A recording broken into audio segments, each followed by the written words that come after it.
Presented by Cursed by the Witch. Warning, use headphones before listening to horror podcast story. Soulbound by Sorcery is a tale of dark magic, betrayal, and the dangers of forbidden rituals, set in the quiet, secluded village of Black Hollow. The story follows Eleanor Morwood, a young woman burdened by poverty and a tragic past, who stumbles upon a cursed book that binds her soul to an ancient, malevolent spirit.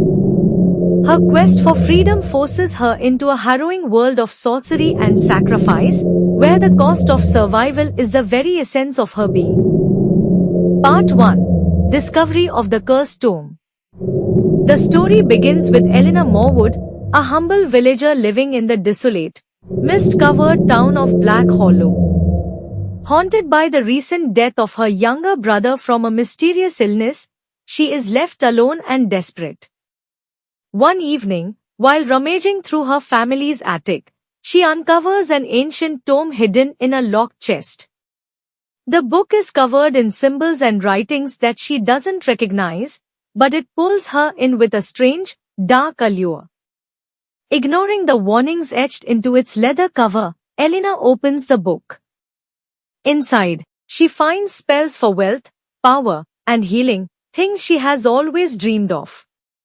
However, on the last page, she encounters a dark ritual titled the Soul-Binding Spell. Intrigued by its promise of power beyond comprehension, she utters the incantation aloud, unknowingly sealing her fate.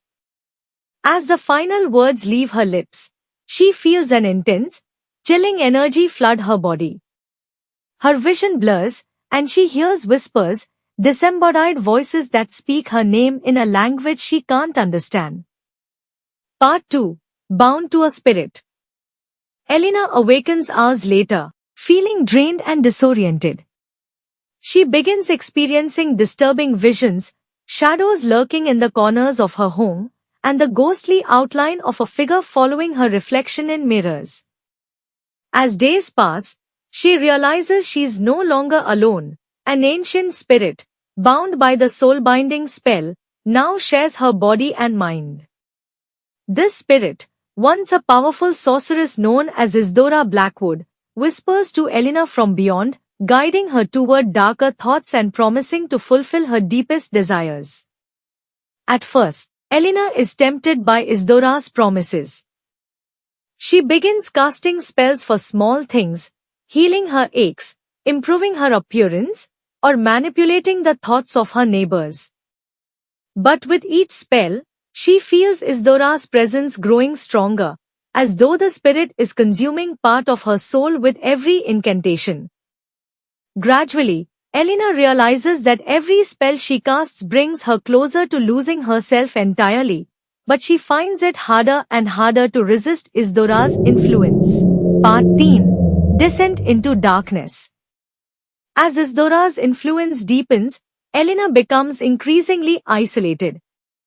Her once kind, gentle demeanor twists into something darker. She begins hearing Isidora's voice more clearly, whispering temptations and ancient secrets, urging Eleanor to seek revenge against those who wronged her family. When her neighbors notice the change in her, they begin to fear her, whispering rumors of witchcraft and dark sorcery. Some even report sightings of a shadowy figure in her home, a tall woman with piercing eyes who seems to appear in flashes, her presence cold and unnatural. Haunted by the growing presence of Isidora, Eleanor decides to rid herself of the spirit. She researches ways to sever the soul-binding spell but finds that it is nearly impossible. The only known way to break it is through an incredibly dangerous and forbidden ritual, a sacrificial offering that requires a part of her own soul. She must go to the site of the original spell, a cave deep within the woods where Isidora was buried centuries ago, bound by the townspeople in a desperate attempt to stop her dark practices. Part 4. The Forbidden Ritual. Determined to free herself, Eleanor ventures into the cursed woods surrounding Black Hollow. Guided by Isidora's whispers, she reaches the cave, which is hidden deep in the darkest part of the forest. The cave's walls are etched with ancient runes, glowing faintly in the dim light. As she steps deeper inside, she feels Isdora's presence intensify, and a feeling of dread settles over her. Elena prepares the ingredients for the ritual, following the instructions written in the tome. However, as she begins, Isdora's spirit grows agitated, and Elena starts to lose control of her own body. Isdora tries to stop her, begging and pleading, insisting that if Elena completes the ritual, they will both be destroyed. But Elena, desperate for freedom, presses on, sacrificing her blood and reciting the incantation to sever the soul-binding connection. Halfway through the ritual, Isdora appears fully in spectral form, a ghastly, decayed visage of her former self. She reveals the truth: Elena's soul has been merging with hers from the moment she first read the spell. By binding herself to Elena, Isdora was trying to use Elena's body to escape her cursed imprisonment and wreak havoc on the village that wronged her. The ritual would indeed free Elena, but at the cost of shattering her soul. Part 5. The Final Sacrifice. Realizing the consequences of her actions, Elena faces an agonizing choice: complete the ritual, sacrificing part of her soul and likely losing herself in the process, or let Isdora fully possess her, allowing the malevolent sorceress to use her body as a vessel for vengeance. As Isdora's influence grows, Elena is caught in a battle for control over her own mind. The voices in her head scream and echo, overwhelming her senses and pushing her to the brink of madness. In a last act of defiance, Elena decides to finish the ritual despite knowing the cost. She carves the final rune into the ground with trembling hands, reciting the last incantation as Isdora's screams fill her mind.